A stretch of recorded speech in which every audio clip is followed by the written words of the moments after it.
Hello everybody, welcome back. Jordan here. Today we're going to be doing a few different things. The first thing that we're going to do is take a look at the brand new LEGO Technic McLaren Formula 1 race car that's coming out on March 1st.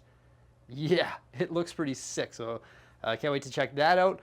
Also, I'm going to show you something in the LEGO City. I plan on making a change there in regards to the table layout just to make things a little bit better. And then we're also going to make a new display that is going to host the brand new globe set. I tried to do it the other day, it didn't really work out. It ended up on the shelf over there beside Elsa's Frozen Ice Castle where I didn't want it. I wanted it beside the Titanic, and I've come up with a new solution that's going to allow us to hang the shelves. But let's get started by taking a look at the brand new LEGO Technic McLaren. Alright, so embrace your inner racer with a stunning new LEGO Technic McLaren Formula 1 race car. This here is coming out on March 1st. It is pretty big, okay? It stands 13 centimeters or 5 inches tall, 65 centimeters or 25 and a half inches long, and 27 centimeters or 10 and a half inches wide. So it's up there with the other LEGO supercars. The set consists of 1,432 pieces. It's a LEGO set 42141. Doesn't the box look amazing? The orange and blue color of the Formula 1 race car really pops, doesn't it? Wow. So this Technic set here is going to retail for $180 in the United States. And obviously if you're a Formula 1 fan, you're going to want to get this set. I think I would want it too because it sort of matches up with the other LEGO Technic supercars, which I'm a fan of. This thing looks pretty sick. I'm guessing there's going to be a lot of sticker elements on it, as you can see all the different sponsors all over it. I like the large tires and the way they've capped those large tires off. Looks pretty fancy. Obviously there's going to be some working pistons inside the engine, which is pretty nice. You find that in most LEGO Technic vehicles. Based on the look of it, it's going to be different than the other vehicles, and it's going to be a different style of build as well.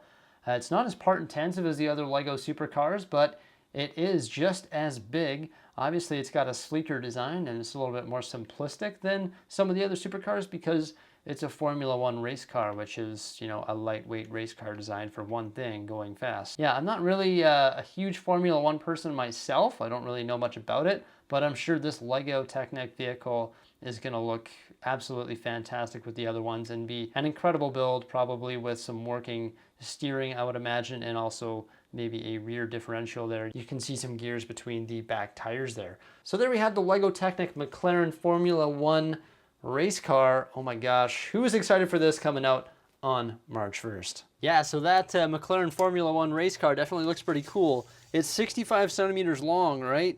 And the Lamborghini is only about 56 centimeters long. So if you can envision that, it's 10 more centimeters. It's essentially going to go from the edge of this shelf here all the way to the Urus right here. So it's a pretty long car. It's not quite as tall as these, but it is a little bit wider. So it's going to look great with the other LEGO Technic supercars. Okay, so let's move on to our next project, which is going to be mounting the shelves that are going to host the globe beside the Titanic. Hopefully we get it right this time. I've got some new plans, so let's take a look at that over here. So we've actually hung quite a few different LAC shelves from IKEA here in the LEGO room, and they're up there on the bulkhead. Now, the larger LAC shelves that we have installed over there use a different system than these small LAC shelves. These ones are about 12 inches or 30 centimeters, and you can see the hooks on the back are actually like picture hooks, which is sort of weird. The other ones have like this system, the bracket screws into the wall and there's these long tubes that stick out, and then you slide the shelf onto the long tubes and it sort of supports it, whereas this is like a picture hook. So when I want to hang these on this wall here, I was like, okay, well, we're just going to use drywall anchors because there's no studs available in this area. So we put our drywall anchors in, and we had the screw coming out a little bit off the wall so they could adapt to the picture hook style hanger. The problem was once you put some weight on there, it actually pried the drywall anchor and the screw out of the wall, even when I was using 80-pound drywall anchors. Now, of course, if the screw went all the way into the drywall anchor, then it wouldn't be a problem.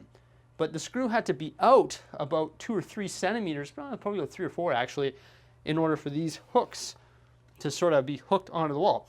Now, the issue is there's no studs here, right? The only stud is right here next to the windowsill, and then another stud right here behind this large pack shelf where we have our large UCS sets.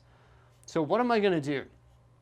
I don't think drywall anchors or wing anchors or anything like that are going to work because the screw has to come out off the wall. So then it's just going to pry that anchor out. So it's not going to work. So these things are so silly. Like, drywall can't support heavy stuff. So especially when you put the shelf on and you put something out here, it sort of pries it out.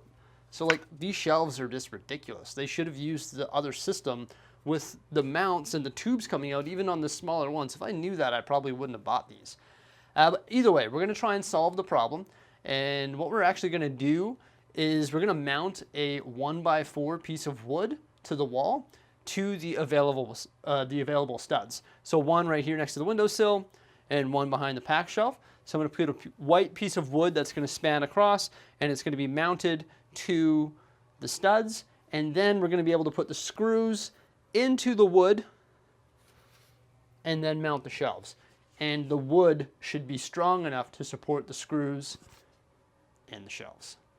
And luckily for us, the wood is going to hide our ugly holes in the wall, which are just massive because I attempted with 2 different styles of drywall anchors and both of them didn't work.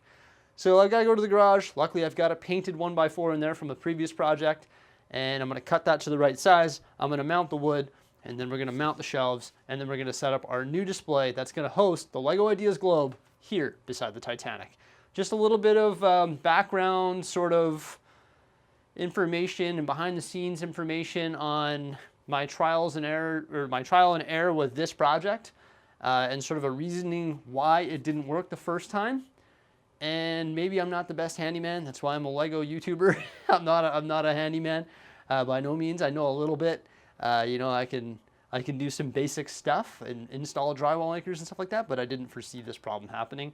But I'm glad that we're going to come up with a proper solution. So the first thing that I need to do actually before installing this wood is empty this shelf here, because when I move this entire shelf, I don't want the Star Destroyer, the Super Star Destroyer, the Millennium Falcon, or the Coliseum, or anything like that falling off the shelves.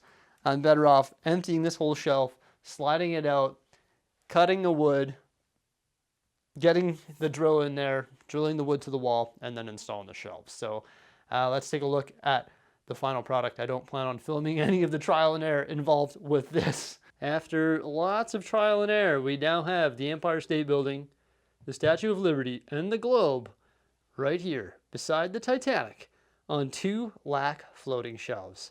I almost want to go to the IKEA website and leave a negative review for this product. The hooks are 22.5 centimeters apart, which is just weird because you can't mount it into any studs because no studs are that far apart.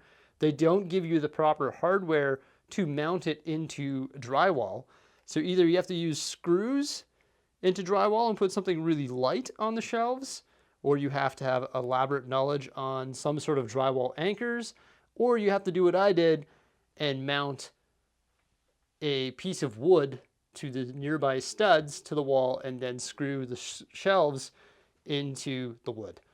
But yeah, let's clean up because it's looking like a little bit of a nightmare here. We'll have a look at the final product, and then I'll show you some of the changes we're planning on making to the LEGO City tables. Also, another positive thing, pulled this shelf out, revealing a power outlet behind there, and I'm able to run a flat extension cord out here now, because usually my computers are right here, so now I can sneak the cables up, whereas the cable used to run from over there and sort of be in the way. So that was another positive of this. I forgot that there was a power outlet back there, so now we're able to use that power outlet. It's time to get these shelves reloaded here with all of the sets that I have on the ground. As you can see, I didn't take them all off, just some of the bigger, heavier ones.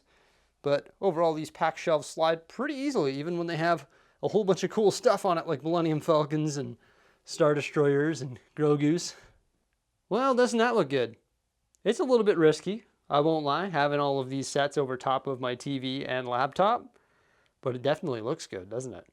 There's nothing to be concerned about because the shelf is now into a piece of wood, and that piece of wood is screwed into 2 steel studs. So definitely nothing to worry about there. We can just enjoy the look of it. Whew, that's awesome. All right, so now let's talk about the city changes that we want to do today. It actually doesn't have anything to do with the physical city, which of course is always a work in progress. We're going to be fixing up this amusement park next by removing one of the train lines and giving the amusement park a bunch more space, because as we all know, there's a new rumored roller coaster apparently that's going to be coming out here in 2022. Roller coasters are big, so thank goodness we removed one of the train lines because we need space for the new LEGO Creator Expert ride. But what we're actually going to be working on is the table layout. So in the center of the city right here, you can see that I've actually removed a bunch of base plates. And that exposes a custom built table that I made that's in the center here. It's right here. We built it using some melamine. Now the problem with the custom built table is I find that it's actually warping a little bit because it's not as strong as the Linman tables. That's these ones here from IKEA. And I think I know a way that I can enforce it to make it a little stronger and just make it a little better. Why do I need to do that? Well, you can see it's pretty flush here. It's not as flush here. So when you have a mills plate on there, we're converting to mills. They're a lot more rigid. They're not really forgiving like the other base plates. That would just sort of flex over it. They sort of teeter on the table difference. So I can't have any of those table differences. It has to be perfect. So there's one of two ways that I can do, or I can fix that problem. I can swap that out for a large IKEA table. The problem is they don't make that size of table. That's why I have a custom table in the middle so that it can be a perfect rectangular layout here that's actually 100 inches by 200 inches. So we're going to swoop around over here and I'll show you what's happening underneath the table with that custom built table. It's a little bit tough to get under here, but we just got to swoop under the city. Got the lights on. Oh, this old man crawls under here. So you can see our custom built table right there. It actually uses the IKEA legs. I've got 5 IKEA legs, 2 on the end, 1 in the center, and 2 on this end here. Now the issue is the one in the center is actually an Olaf leg, and I want to switch that to an Adil's leg because Olaf legs are harder to adjust that little tiny bit. So you need to adjust it like a couple of millimeters. It's a little bit difficult, whereas the Adil's legs have the screws on the bottom, so you can very easily just adjust it a few millimeters by just putting that screw in. I've always said that Olaf legs should have that on the bottom of them because then you could adjust your Olaf legs a little bit. Sorry if it gets a little bit shaky under here, it's a bit tight. So what's my plan? You can see I put 1 leg right in the center. Well, what I'm going to do is I'm going to change that to 2 legs. So I'm going to remove that leg and bring it to the left side. Then I'm going to cut another piece of plywood that acts as our spacer and put it on the right side. And then we're going to swap both of those legs for Adil's legs.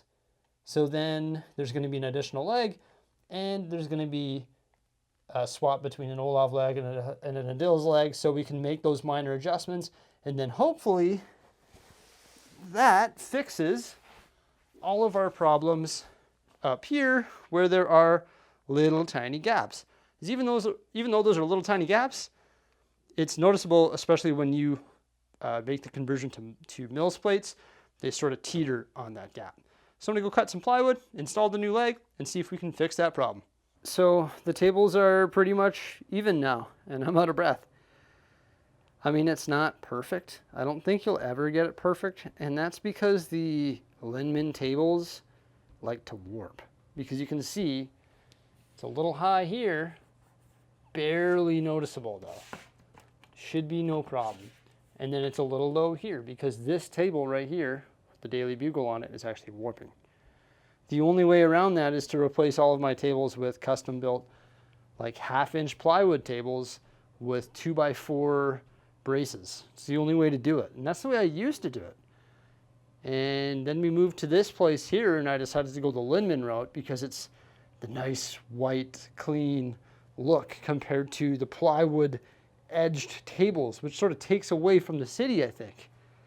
So it's either you have a perfectly level surface, but then you have this brown wood sort of exterior, or you have something that might not be perfect, just a smidge off perfect, and then you get the nice white table legs and the nice white table edges and stuff like that, and just sort of looks really clean.